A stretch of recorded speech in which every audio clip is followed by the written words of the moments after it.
Welcome to the broadcast. When most of us hear the word drone, we think about unmanned aircraft used by the U.S. military, the kind that are armed and accused of taking out some of the world's most dangerous terrorists.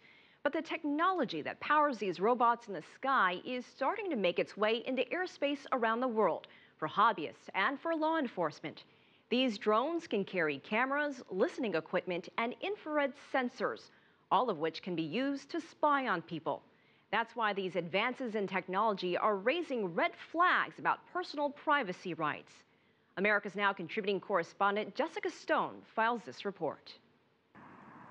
Buchanan County lies in a rugged corner of the U.S. state of Virginia. Just 25,000 people are scattered across 1,300 square kilometers of coal-filled mountains.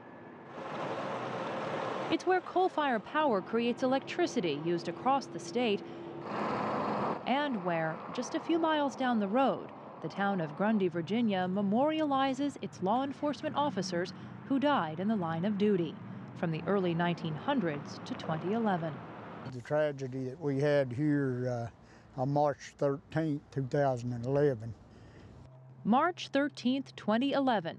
It was a Sunday, and Sheriff Ray Foster's deputies were called in to check out a report of someone trying to steal parts from a salvage yard.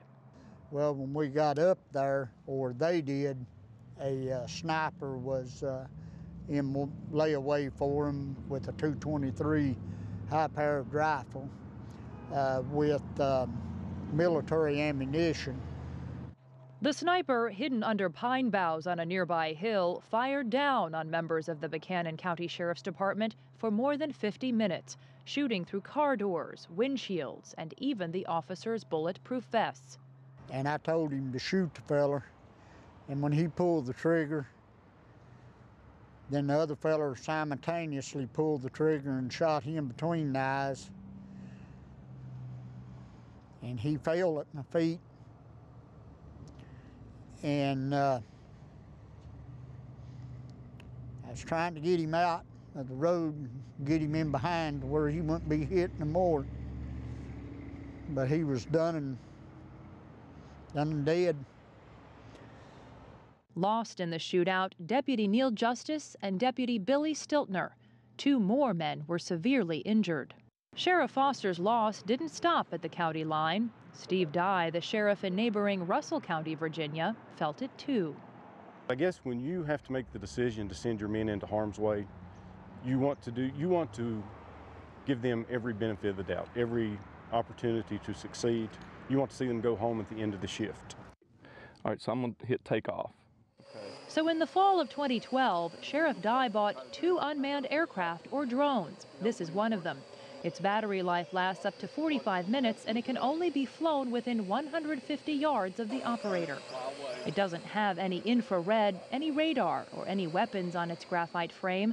Deputy Sheriff Bill Watson can maneuver the drone using an app on his cell phone, and it can record video of everything it sees for playback. So it can look in 2 directions, yes. Out and under. Yes. Is there any audio on this or only video? No, video. Sheriff Dye sees the drones as a tool for search and rescue, finding missing persons and protecting his officers. A purchase so benign, he says, he didn't even ask the County Board of Supervisors to authorize it. For years, law enforcement agencies have had robotic devices, usually on tracks or small rubber tires, that was equipped with cameras that they could send in situations to assess the threat, to see what was going on. And basically the only difference in that and what I have is the fact that this flies rather than creeps on the ground. And it's much cheaper. If Steve would have had them drones then, there's not a doubt in my mind he would have said, Sheriff Foster, I'm on my way with them. I will bring them. We will find this fellow. While many in law enforcement believe these drones are a necessary tool for them to be able to do their jobs more efficiently and safely, others, including many citizens across Virginia, are not convinced. When it comes to protection, I feel like a lot of people would value their privacy over that kind of infringement.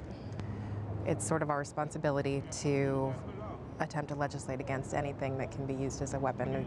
We can't say that it's inevitable and then step down from it. Even before a single drone entered the airspace over Charlottesville, Virginia, Mayor Satyendra Huja began hearing from his constituents. What are you most concerned about? Our concern is there are no rules and regulations for use of drones currently, and they can violate the privacy of our citizens, and we want to avoid that. By February, the City Council passed a ban on the use of any drones within city limits and called on Virginia to ban them for 2 years. Mayor Huja cast the deciding vote. On your property, you should not be able to see what you're doing, how you're acting, behaving. When you're on your own property Yes. or inside your home? Yes. In early April of 2013, Virginia did pass a 2-year ban on drone use throughout the Commonwealth, with special exemptions for law enforcement, the military, and research institutions. It is now the first state in the United States to pass such legislation. Claire Gastañaga leads the Virginia branch of the Americans for Civil Liberties Union, or ACLU. It's a privacy rights group. The ACLU joined with the State Poultry Federation and a limited government group to lobby in favor of the 2-year ban. What are the characteristics of a regulation that you would find acceptable?